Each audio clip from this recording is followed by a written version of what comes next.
Welcome to Modern Mystic Messages. I'm Teresa. If this is your first time stopping by the channel, welcome. And if you are returning, welcome back. In any event, soul family, all are welcome here. And I do ask that you like, share, and subscribe. Please give the video a thumbs up. And we're going to go on and get started here. I have already cleansed and pre-shuffled the cards and prayed over them and called in my spiritual team as well as yours, any beings of the highest white light that might have messages for us. But I had some interesting sequence of events that kind of let me know why I look at everything in its totality. Last night, I got the idea to do a starseed reading. Okay, cool, no problem. And by the time I did the deck selection and like pre-shuffled and cleansed and all of that, it was getting late. I was tired and I could have stayed up and done it. I'm off work today, but for whatever reason, I was like, nope, get up this morning and do it fresh. And then this morning, I realized, oh, we're going to get a message, like a real-time message. We are in the new moon in Libra. And as I'm recording this message, we are 2 hours away from the solar eclipse. So happy new moon solar eclipse day. And to all my galactic warriors and star babies, star seeds, light workers, all of that, I do welcome you. Another thing that happened interesting to me, I woke up this morning and I was hearing a couple of songs in my head, and it's unusual because they're very old songs that I can't even tell you when one of them I thought about the last time, and that was in the year 2525. I think it's Yeager and Evans or something was the song. That song came out when I was like, it was old even for me, so I can't even remember what year it was released, but yeah. And then I heard Fantastic Voyage by Lakeside, so much so I had to go listen to the songs, and I encourage you to do so too. They're kind of fun, not a whole lot of deep spiritual meaning in Fantastic Voyage. It's just a jam by Lakeside, but if you kind of overlay a more galactic, a broader meaning to it, yeah, there's some significance to it because we are on a fantastic voyage here. And then I heard back to what I heard in 2020, the revolution will not be televised. Now, the initial meaning of that song, the guy that wrote it was very much in the Black Power movement, so please don't think that I'm agreeing with that part of it. Oh, wow. We're going to go over these cards. I'm just laying some down while we talk so I don't make this video longer than it has to be. But I've been saying, like I said, I heard that in 2020, and for sure the revolution will not be televised. It's happening now. I mean, it will be televised because we all got phones. But it's actually happening. Ooh. Oh, wow. I wasn't planning on 3, but I got to take those. It's pretty significant, I believe. And so I came downstairs to get the table ready again and, say Palo Santo the place. And I normally just sage. I Palo Santo, but for some reason I decided to sage, and I had it here. As many times as I've handled that bundle of sage, I've never had an issue with it. I lit it and it literally fell apart, so much so that it scorched the table a little bit. And I was like, what in the world? But then as I was pre-shuffling, the 13th deck that I was called to pull from, and I don't know why, I was like, okay, we got the 12 here, but this represents, what is it, Ophiuchus, whatever, however you pronounce the 13th sign. And I'm not that into astrology, and most of the astrology that I do follow is the sidereal astrology, but I did pull this, and when I was pre-shuffling, I think I did, I messed around and oh no, I left it here, yeah. This card was the first card that came out of the deck. Now, sage is for protection, but it burned my tarot cloth. And then right after that, I heard sacred waters. You are under sacred spiritual protection from the unseen. So, like you say, don't worry about what it looked like. We're protected here. But yeah, let's get on here. We're starting out here with Scorpio, passionate, Vesta, devotion, and Jupiter, growth. I think Pluto and Jupiter are doing something weird later in the year. I didn't look up all of that. Like I said, I don't follow it as deeply as I should, but I do understand there's some importance there. And then with Scorpio, we have Scorpio right here, the mystic. And we also have the 6th house of work and routine, Chiron, inner healing, and then Lilith, wild femininity. And even that is significant for me because last night I got a download and I don't even remember what I was listening to now, but it was talking about the significance of calling women back to sacred femininity.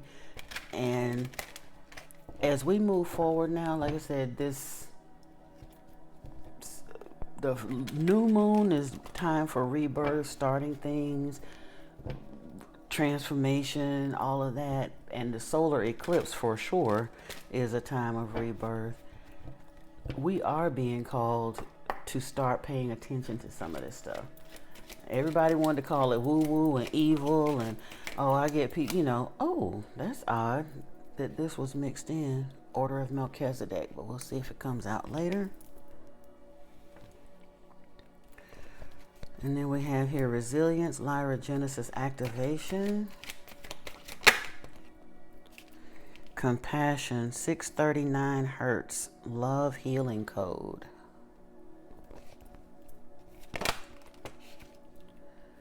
And collaboration with the alliance is here. Okay, told you. Yeah, buddy. Get some of these. Like I said, I like to move them as I'm going, so we can clear more room on the table. So yeah, it's been a rough ride for some of us and a long ride, but you know that you're changing and being called to change even more. And we ain't seen nothing yet. The way these energies been ramping up over the past 3 or 4 years, and especially this past year. And you know what? I also, again, I'm not super into, 3 of these came at the same time. What do we have? Seraphim's Gateway, Sword of Light. Okay. Crystal Skull, Wisdom, Clarity, Divine Healing, High Vibrational Energy. Sword of Light, Divine Protection, Cords Cut, Breakthrough Energy, along with Seraphim's Gateway, Voice Activation, Angelic Attunement, and Divine Support. So there are a lot of changes happening, but we're being conditioned for them, looked after, watched over, all of those things. This is, honestly, I used to feel like waiting, because I've been waiting on some manifestations, different things to happen, because you get these downloads, and so you're not trying to put a timeline on it, but you believe in what Spirit done told you. So when you don't see it, it's like, what's going on? And my fiance and I were talking about the fact it's like now it feels like pacing the halls in labor and delivery, waiting for something to happen, because you know it's coming. Don't know when, but it don't even matter at this point, because you've seen the promise. And I think that's where we are now, or where we're being encouraged to be. Stop being deluded by the illusion of what we see gelled up around us in the 3D reality, because the revolution will not be televised. We're going to have to bring it. And we only bring it by this healing, compassion, this, like I said, Chiron is the wounded healer, but he's here. We're healing this femininity. Where work and routine don't have to be, their spirituality and everything. But yeah, like I said, we're seeing collaboration with the Alliance and Seraphim's Gateway. We're being called to speak it, even if it ain't from a major platform. In our everyday lives, in our work, in our routine, allow that mystic to come out. Yeah. No more falsehoods or derisions. These are the Age of Aquarius cards. We have the mind's true liberation here. The power of self-discovery and growth. The message is to let go of limiting beliefs and embrace your true potential. Oh, wow. No more falsehoods or derisions. The importance of honesty and authenticity. The message is to be true to yourself and others and let go of any negative or false beliefs. Sympathy and trust abounding. The power of empathy and trust. The message is to be compassionate towards others and build trust in your relationships. And it's like I said, compassion is here too.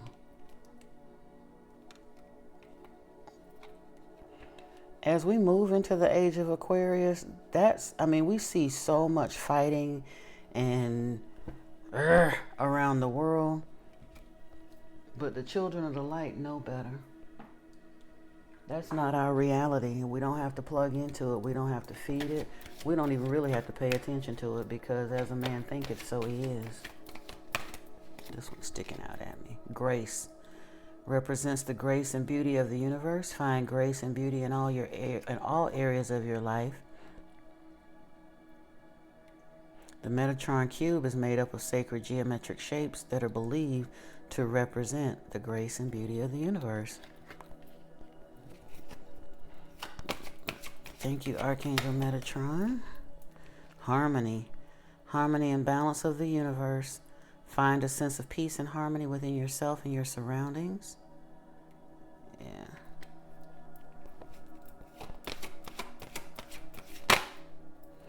Activation. A powerful tool for activating higher states of consciousness. Call upon this sacred geometry to help you access your wisdom and connect with the divine. And if you haven't paid attention to the sacred geometry, you start. The Merkaba, the flower of life, the seed of life, Metatron's cube, all of those are important.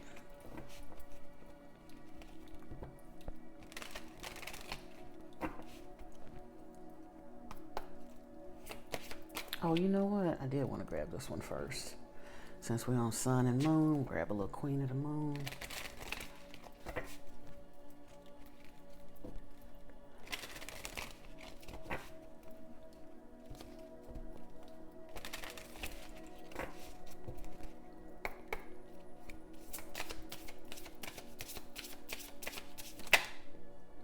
Beauty is here.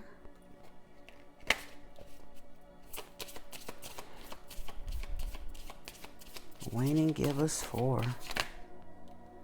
Change is here with the Thunder Moon.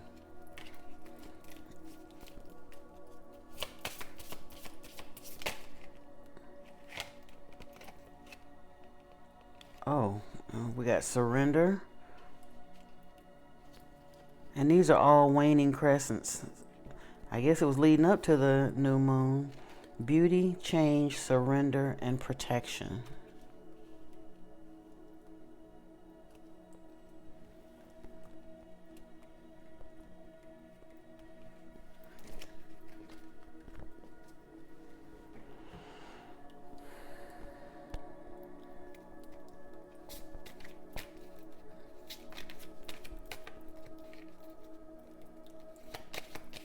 For many of us, surrender is a huge thing, because we hear a lot of stuff and it's easy to just dismiss it as, oh, that's woo woo, oh, that's not important to me, oh, I'm not into that. But we all being affected by this stuff, whether we want to or not. Like I said, you don't have to believe in electricity. Please don't stick your finger in a light socket. That's all I'm gonna say. Whether you believe in it or not, guess what? It'll still do some things. Empathetic starseed, energetic sovereignty, absorbing what's not yours. And Starkeeper, cosmic ancestor, see the light by staying grounded. That's important too, because I'm pretty sure that quite a few of you who are here on the channel, part of this soul family, are most likely empaths, and we do have to be careful to maintain our energetic sovereignty. Empaths do have a tendency to take on other people's stuff. That's been part of what's had us up in arms for so long, until we start doing that healing and we put those walls up in defensiveness. Now it's time to step into purpose and into our missions. So we're gonna have to come out of our caves. We got to take the wall of protection down a little bit, but it's just saying, You got to learn that balance. We still protect our beings to a degree. We're opening to humanity. We have to. We're here to serve humanity. But don't absorb what's not yours. And of course, we are being encouraged to stay grounded. We've been hearing that for decades about grounding, how important grounding is. They've done the scientific tests to show what happens to our bodies when we allow ourselves to wear soled shoes and all of that stuff, and are absorbing all of these Bluetooth and microwaves and fluorescent lights. All these different frequencies just build up and build up and build up, and in some cases even make people physically ill if they don't tend to their grounding. Longing for home, homesick for the stars. I do hear people talking about they ready to go, they can't wait to leave here and all of that. Well, you came here, and you came here during this time for a purpose. This is the big show, people. I mean, I honestly believe with every fiber of my being, based on the downloads that I've been receiving, that we're going to see something dramatic within our lifetime. And especially for those that are under the age of 40. Before you close your eyes off this planet, we're going to be in a whole new world. We're already heading there now, but the shift is chaotic.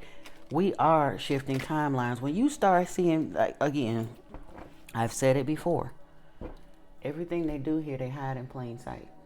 They have to. They have to tell us the truth, even if it's layered in a lie, so that if we have the discernment to find it, we can. That's part of Luciferian law. And the Bible even tells you the whole world is lying in the power of the wicked one. Only thing is they flip the script and they don't tell you who the wicked one really is.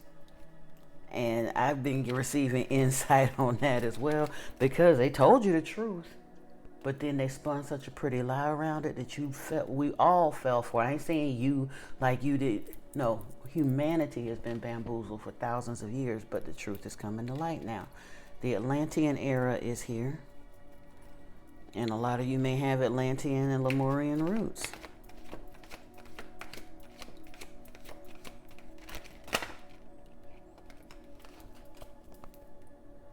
Pulse of life is here. Galactic core. Confusion with Andromeda. That's current. So past is and then in the past, deep polarity. Actually, no.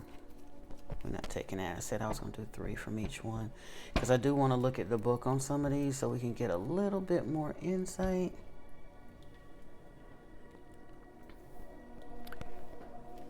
So I'm not going to look at the book on everyone. And that too, if that bothers y'all, if it really truly bothers you, let me know. But I know a lot of readers are intuitive readers, and there's nothing wrong with that. But my thing is, some of these oracle decks, especially the ones I've been being called to, they were not just let me just go run and do something quickly. Some of them represent years of research and work for people. Those people were channeling spirit. They were being led to information. They took time to put it together. So I have a lot of respect. Yeah, I pay attention to what I hear when I'm reading as well. But I don't ignore the book meetings, because there's a lot of really good information in them. Let's start here with, you know what, let me go to here so I can know what I'm talking about.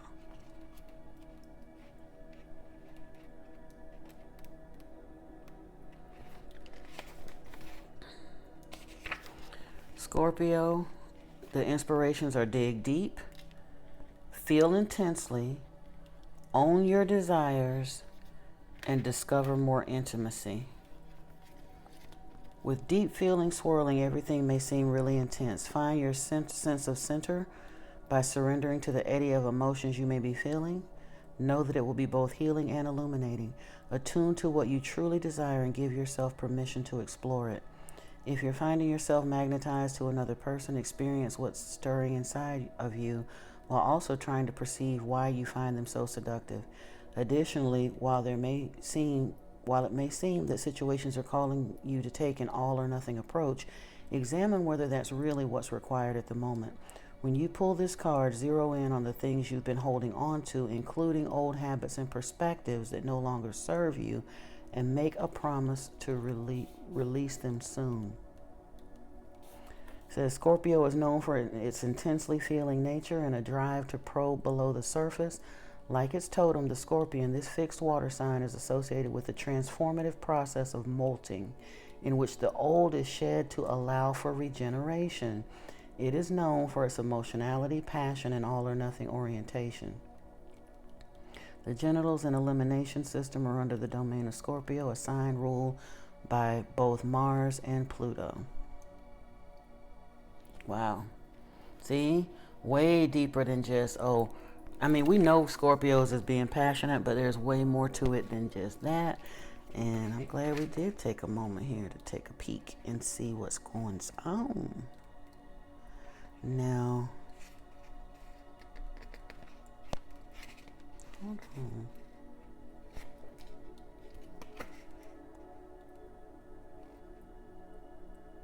Oh, there she is. I was about to say, why can't I find Vesta? My bad.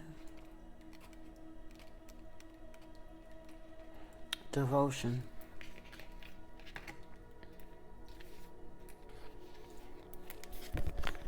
Become focused, protect the flame, be devoted, gather around a fire. It's time for a laser-like focus. Direct your attention to a higher cause, something that will nourish and inspire others, something to which you can have utter devotion. When the Vesta card comes to you, it's beneficial to carve out time for spiritual practices. The awareness that it offers will not only inform you in the present, but also guide you forward. Additionally, invite others who share similar convictions to commune over a meal. Spend time around a fire, appreciating its transformative energy, as well as the way it centers your mind and invokes your passions. If you want to further tend the flame of your desires, consider how cultural judgments have hindered your ability to freely claim your sexuality. In our charts, the asteroid Vesta points us to the place in which we have a singularity of focus, the place where we instinctively hone our attention and express devotion. It's named for the eponymous Roman goddess who was the keeper of the flame and the tender of the hearth, a feminine figure known for chastity, selfless service, and spiritual devotion. Vesta signifies the way we dedicate ourselves to causes that are dear to us. Its orbital period is just over 3.6 years. And then we have Jupiter.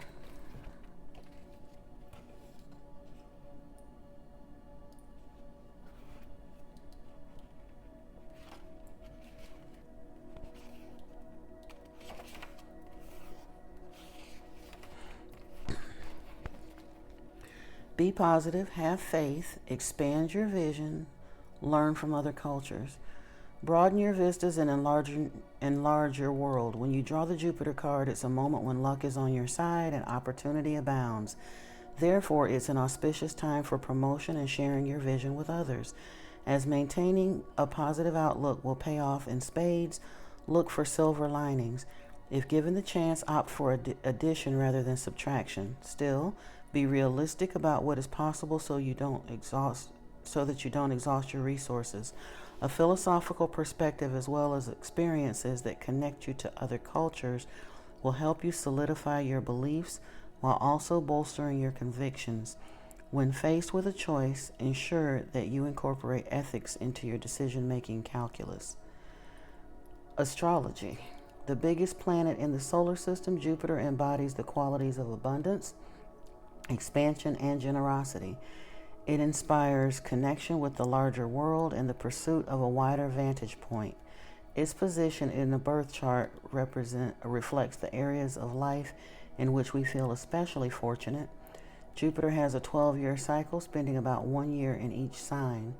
When it returns to the place where it was when you were born, it's known as a Jupiter return and marks a new chapter of personal development.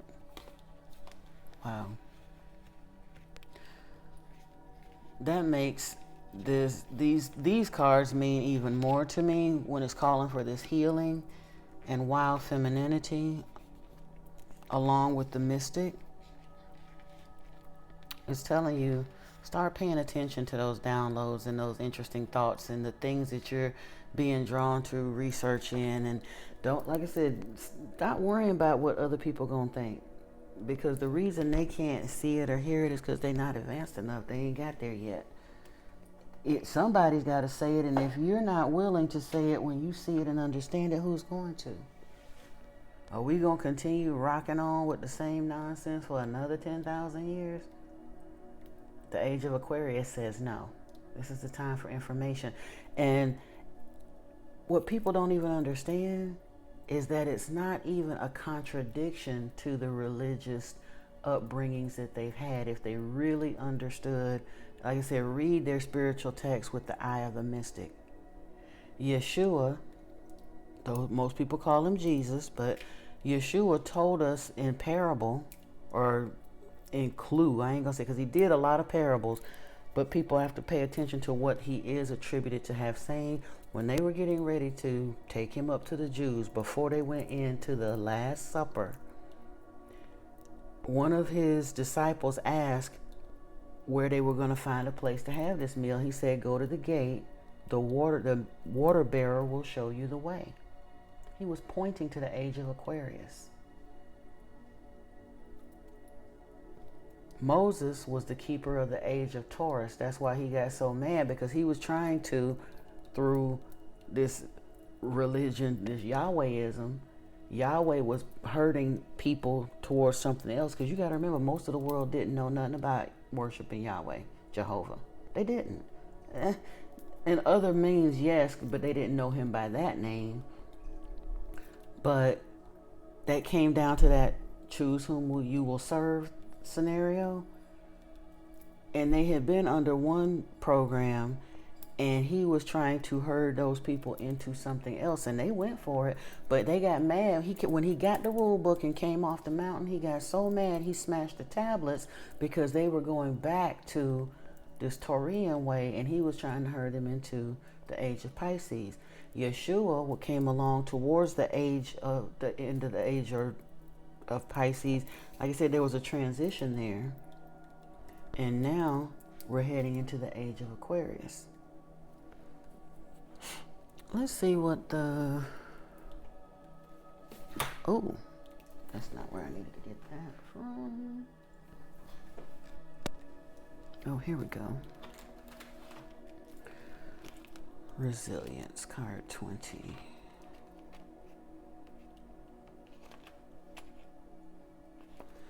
This Lyra Genesis activation. We are the Lyran souls, the ones who hold the very matrix and seeds of planetary predecessors of your world. Our lineage spans time far beyond your known realms and is diverse and unique in its patterning. Carrying the human genetic codons, we anchor DNA codes of powerful light within your core. We have traversed many trials and tribulations since our many worlds have been destroyed, and yet we continue to emerge, resurrect, and flourish with the strength of the ancients. Our connections run deep, since we are infused with the very life force of creation, with nature realms anchored within our essence. We breathe life and passion as our natural soul expression. The brilliant codes from the Lyrans will deeply reconnect you to your own ancestors and the true origins of your soul. Whenever you feel tired and want to give up the fight for life, remember, you are stronger than you realize. Reach into the very core of your soul, the warrior spirit, and know that you have everything you need within you to emerge from difficult and challenging situations. You are eternal and have access to the very creative life force within you to persevere and never give up. Your situation requires tenacity and the drive to emerge from the darkness, to teach and lead from experience, and to be inspired from the story of your own life. You are being called to balance and harmonize your divine feminine and masculine within. Your DNA is being activated. Strengthen the power within you now. I love that that's right next to this wild femininity. And I'm not saying, because the masculine cards haven't come out yet, but that's kind of what's going on this planet. We've had imbalanced masculine energy on this planet for far too long. And even in the so-called feminist movement on the planet from 200 years ago, whatever, when the suffrage movement first started, That's not a call of femininity, people. That is aggressive feminine energy expressing itself as toxic masculinity. And that's what people don't even understand. And the females on the planet, and it's been done by design. Our energy is the feminine, is sacred. We are energetic dynamos, and we literally circuit energy, that Shakti power. Shiva and Shakti is part of the teachings of the tantric path. But if you get a female so imbalanced that she is not in touch with her femininity, real femininity, I ain't talking about the girly lipstick and the red bottom heels. I'm not talking about that. I'm talking about her true feminine essence, to tap into the divine. Why do you think all of the oracles of Delphi were female? Because females are naturally more receptive to that energy through the other side of the veil. We just are. And that's been systematically shut off, to the point that now women want to do the same things as men and be out there and about. I'm not saying there's nothing wrong in here in itself, but those who are being called to be the change makers on this planet are being called to get back to where we're to use these vessels for what they were designed for, to stop allowing ourselves to be blinded and our lenses being dirtied. We're literally putting diesel fuel in a gasoline engine by absorbing a lot of the things of the modern world to our detriment. And again, that's by design, because the powers that be know we're heading into this age of Aquarius. They're the ones that started all these timeline warps that we see with this craziness right now. And if you don't believe me, I'm not going to get into it in detail in this reading. I'll talk more about this stuff later if the comments indicate that we need to. But look up Looking Glass,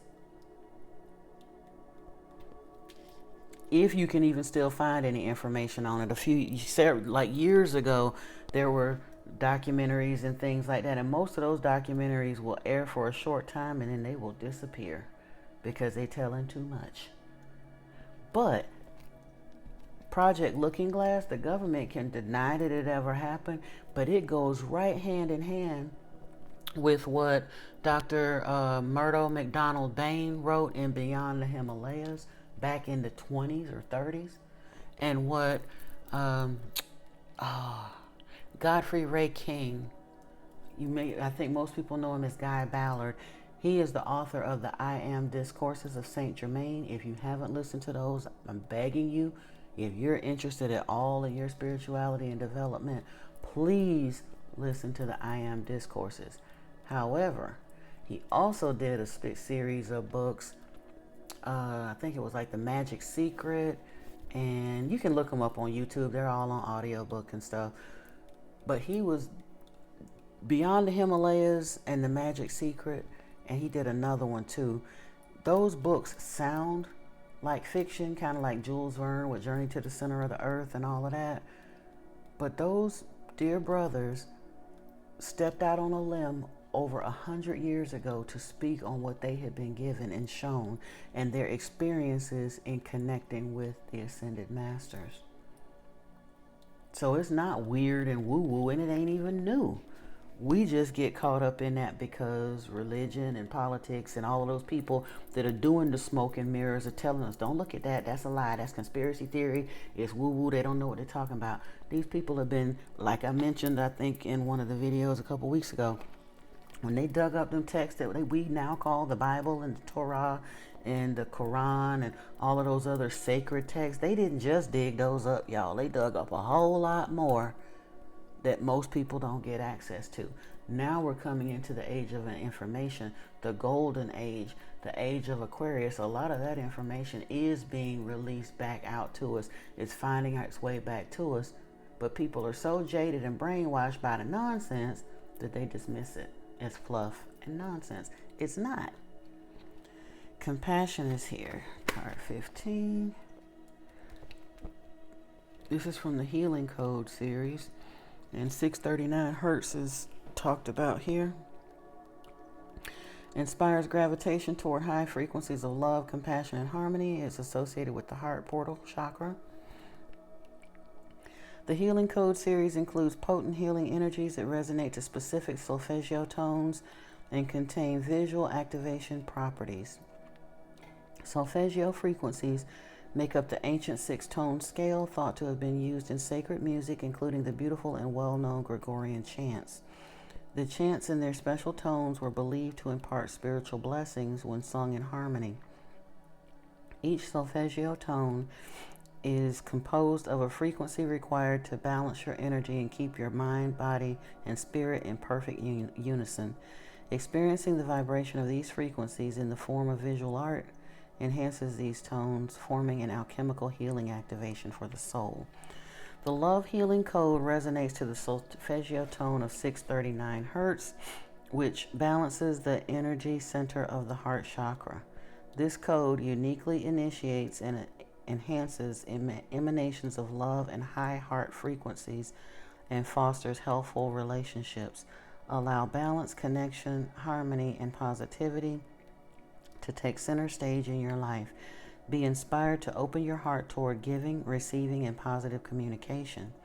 Dissolve blocked or suppressed emotional pain and be replenished with a frequency tone that paves a divine pathway back to the higher frequency that you are. Choose to recall the power of love into your reality in the moment, regardless of circumstance. I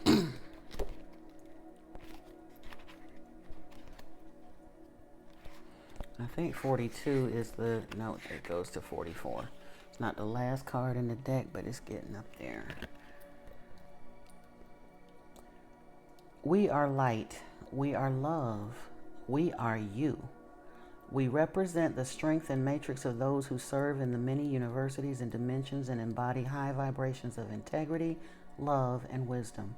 We are not the royalty of the ages, but rather serve in the trenches, down to earth, to build the bridge toward the alliance of spiritual oneness and peace. We are the reminder of divine light embodied within all of you. We work cohesively together to forge new pathways for peace, deliver clarity and insight, initiate courageousness, and serve as the inspirational reminder of your great capacity for expanding into higher frequencies of love. You are us, we are you, we are one.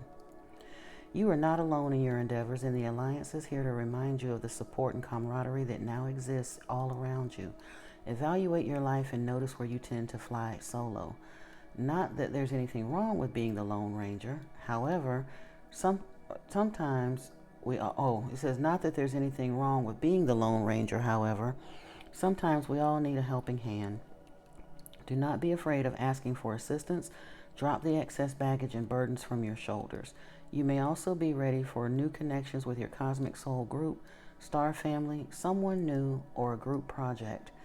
Those who may be entering your life soon will have a great and positive impact on you, so be open to conscious collaboration with others. Unity consciousness will greatly benefit your life. And I believe we're getting this message at this time because of what's coming in. Like I said, these energies that are coming in through the eclipses and the different celestial alignments and the moon energy, all of those things are activating us.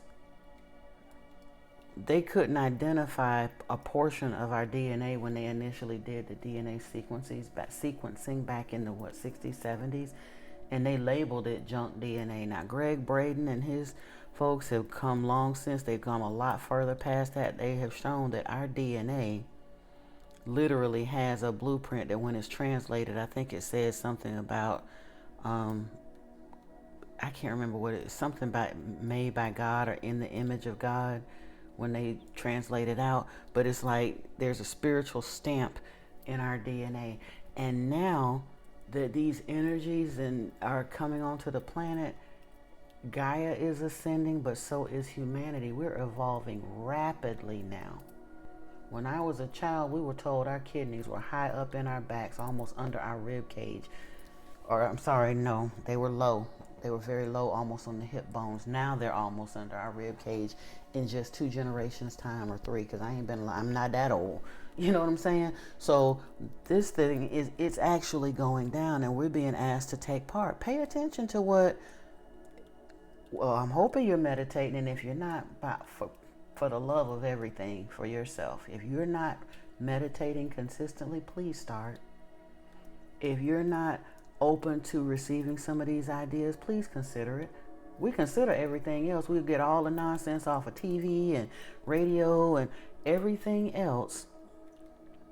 It's time for us to consider some of this, because we're being called to something really, really big. And again, I don't believe for 1 second that it goes against Jesus, Yeshua. I believe firmly in my heart, from what I've seen and understood, the information that I've been read to, and looking at patterns of history, that Yeshua, when he said, "In my Father's house there are many abodes, there I go to prepare a place for you," I believe he meant that. I just don't think it meant what the church tried to make it mean. And I also believe that he was real when he said he was coming back, and is not, maybe not physically, maybe physically. He's an ascended master. He might put in a physical appearance. But it's been very clear over the past 50, 60, 70, really truthfully about 100 or so years, that he is channeling information. But when he came back, not that he truly ever went anywhere, but when he came back and makes his presence known, he's bringing all his galactic friends and family with him. People are channeling all kinds of spiritual beings, and we have to remember, because truth is being shown, the one that's been running the show, the wicked one that the whole world is lying in the power of, the one that, yeah. And the crazy part is, you want to hear a real broken mirror? The one that's behind all of this, us even knowing it is the one they tried to paint the bad guy. We have to learn our real history, and the fact that, or the likelihood, I can't say anything is fact because I wasn't there, but neither were any of the rest of us. But according to the information that they've dug up, and dozens, if not hundreds of people over time have researched and tried to come up with and put the information out there that keeps getting shut down, many of those people were unalived for it. But the preponderance of the evidence, according to what they've dug up out of the ground and translated, indicate that there is not one God of the Bible that we discussed, but two. And the one that was painted a devil for telling the truth, like I said, the one that put himself above, like we got the Abrahamic religions, Yahweh, Jehovah, Allah, that's Lord Enlil.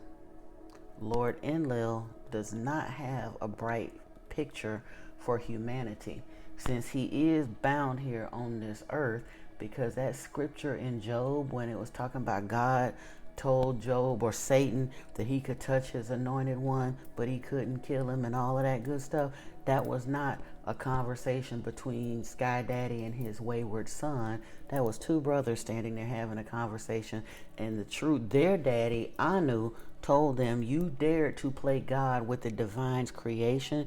You created these sentient beings. You put Anunnaki blood in them. You've been doing this hybridization and all of that. You gonna fix this, or you cannot come home until you do. And we've been living it out ever since, because Enlil is having a high old time. He got folks bringing him stuff, the 10th part of everything, through all religions that he runs. So he's not really that interested in mankind becoming enlightened and going home. Whereas Enki had a more compassionate heart for humanity, and has been quietly behind the scenes continuing to pump truth and knowledge. That's why people have always referred to mystics. Most of them take their information from the Canaanitic religions. The Canaanitic religions are less violent. They teach wisdom and personal ascension and empowerment. Most of them weren't even intended to be religions. They're philosophies. But at the end of the day, they initially, if you trace them back to their roots, they trace back to Enki, not Enlil. And once you actually understand what we're working with here on this planet, it makes this transformation and rebirth a whole lot easier. You don't have to feel guilty about displeasing Sky Daddy and if you're going to burn in hell and all the rest of that stuff, because you understand that that was spin that was put on a story to get us to buy into something hook, line, and sinker.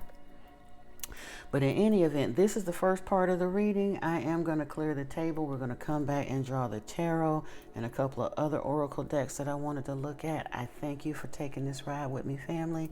And if you don't decide to join me for part 2, I hope you do, because this was beautiful and I think we're going to get more. But I will also be doing some angel messages that I was called to pull from a little bit later today, and you'll start seeing those come onto the channel a few at a time.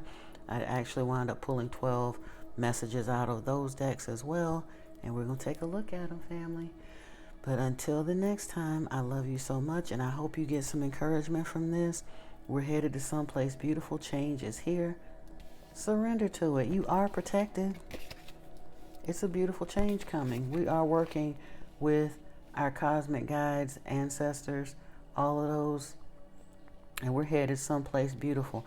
Also, I wanted to call to attention before we go, not only is this, and I think that's why I started straying into some of the more religious aspect of it, not only is this the new moon today, as well as the solar eclipse. Today is the Feast of Trumpets in the Judaic faith. And look that up. Look it up. Because that was supposed to be a time they celebrate it every year, but I ain't gonna say it just so happens, because everything in this reality has been so carefully scripted and molded around the astrology and astronomy of the planets. Again, that is an Enki contribution, because he was the one that mapped out the constellations and figured out the rotations and the tides and all of that, and taught us how to do it too. All of that. But within Judaism, the feast of trumpets is supposed to be signaling Christ's return. And how fitting is it that we're right here on, like I said, at the doorway of the age of Aquarius, all of these powerful planetary alignments happening, and the new moon and a solar eclipse happens on the day of the Feast of Trumpets. Don't be surprised if you start receiving crazy downloads, but don't be afraid to share them either, because if that's happening, you're being called to be a mouthpiece of God. I love you, family, and I will see you on the next one. Peace and blessings to you. Namaste.